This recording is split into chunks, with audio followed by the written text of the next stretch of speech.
अस्सलाम वालेकुम, मैं हूं जाबिर बेग और आप देख रहे हैं मेरा यूट्यूब चैनल बेग टीवी। नाज़रीन, पाकिस्तान की सियासी सूरत हाल बहुत ज़्यादा गर्म हो चुकी है। दोबारा से शाम तक की जो ख़बरें थी, यहाँ पे लंदन में हमें जो ख़बरें मिली, पाकिस्तान सोशल मीडिया के थ्रू जो ख़बरें मिली वो ये थी कि ज़मान पार्क के गिर्द फिर एक दफ़ा से घेरा तंग कर दिया गया है। पुलिस की भारी नफरी जो उसको तलब कर लिया गया है। सुबह प्रेस कॉन्फ्रेंस की थी कि आमिर मीर साहब ने कहा कि जो इस वक्त ज़मान पार्क में तकरीबन 40 के करीब दहशतगर्द मौजूद हैं जिन्होंने अमलाक को नुकसान पहुंचाया था, तो उनको गिरफ़्तार करवा दिया जाए 24 घंटे के अंदर, नहीं तो फिर हम एक ऑपरेशन करेंगे। अभी ये बात हुई थी कि उसके कुछ घंटों के बाद पुलिस की भारी नफरी जो है वो ज़मान पार्क में पहुंच गई। उसने सारे रास्तों को बंद कर दिया।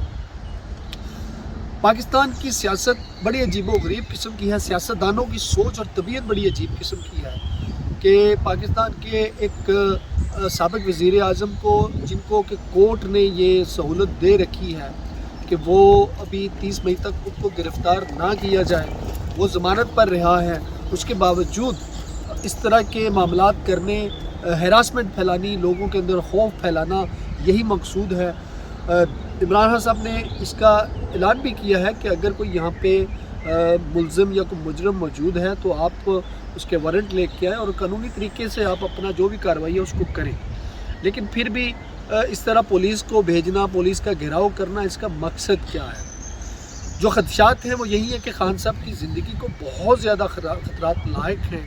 ये ख़बरें हैं मीडिया के थ्रू जो हम देखते सुनते हैं सोशल मीडिया के ज़रिए कि उनकी ज़िंदगी को ख़तरा है और उनकी जान लेने की कोशिश की जाएगी किसी न किसी तरीके से। तो ये सारे मामलात बहुत गलत हैं। पाकिस्तानी ओवरसीज़ पूरी दुनिया में जहाँ कहीं भी हैं, वो जब इस तरह की ख़बरें सुनते हैं तो बहुत ज़्यादा परेशान होते हैं, बहुत ज़्यादा स्ट्रेस लेते हैं, बहुत ज़्यादा टेंशन लेते हैं। पाकिस्तान के हर सियासतदान की वाबस्तगी हर एक बंदे की होती है, अपनी अपनी पसंद नापसंद होती है।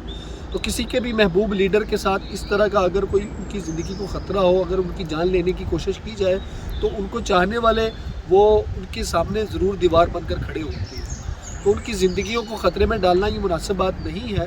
जो भी मसाइल हैं, जो भी मसले हैं, अदारे पाकिस्तान के तमाम अदारे काबिल एहतराम हैं। सुप्रीम कोर्ट है, फ़ौज है और दीगर अदारे, सबकी इज़्ज़त और तहरीम होनी चाहिए। लेकिन ये नहीं है कि आपके पास सबूत नहीं है और आप सिर्फ इल्ज़ाम की बुनियाद पर सिर्फ तहरीक इंसाफ को टारगेट बनाएं। अगर किसी ने कोई गलत अमल किया है तो वो गलत है, उसके ख़िलाफ़ इन्वेस्टिगेशन करें, उसके ख़िलाफ़ सबूत लाएँ, अदालतें मौजूद हैं, वो फ़ैसला करेंगी। लेकिन सिर्फ इमरान खान को टारगेट करना, उनकी ज़िंदगी को ख़तरे में डालना ये मुनासिब नहीं है। तो इंटरनेशनल लेवल पे भी इन ख़बरों को बहुत ज़्यादा हाईलाइट किया गया है कि इमरान खान साहब ने एक ट्वीट किया है कि मेरी ये जो ट्वीट है, हो सकता है कि आखिरी ट्वीट हो मेरी, हो सकता है मुझे गिरफ़्तार कर लिया जाए। तो उनकी ज़िंदगी को बहुत ज़्यादा जो मेन चीज़ है वो ख़तरा लाहक है कि सियासतदान किसी भी हद तक जा सकते हैं अपने ज़ाती मफादात के हसूल के लिए। तो मेरी दीगर तमाम लोगों की तरह मेरी भी गुजारिश है, तमाम अपने जो बड़े अदारे हैं, पाक फ़ौज है, उनसे गुजारिश है कि मिल बैठ के इस मामले को हल करें, किसी की ज़िंदगी को इतना ज़्यादा ख़तरा उसमें ख़तरे में ना डालें। और दीगर जो ममालिक हैं, हमारे मुसलमान ममालिक हैं और दीगर ममालिक हैं, वो भी कोशिश कर रहे हैं कि किसी तरीके से इस मसले को हल कर लिया जाए। तमाम पाकिस्तानियों से गुजारिश है, तमाम सियासी पार्टियों से गुजारिश है और उनके वर्कर से गुजारिश है, पुरअमन रहें, बहनों बेटियों की इज़्ज़त का एहतराम करें, चाहे वो किसी भी पार्टी की है। गंदी ज़ुबान से, गलाज़त से अपने आप को दूर रखें और सुलह सफाई के साथ अपने मुल्क की तरक्की और अमन की ज़मानत बने और उसका ख्याल रखें। अल्लाह ताला पाकिस्तान का, पाकिस्तानियों का हाफ़िज़ व नासिर हो। अपना और अपने गिरदोनवा का बहुत ख्याल रखिएगा। अल्लाह हाफ़िज़।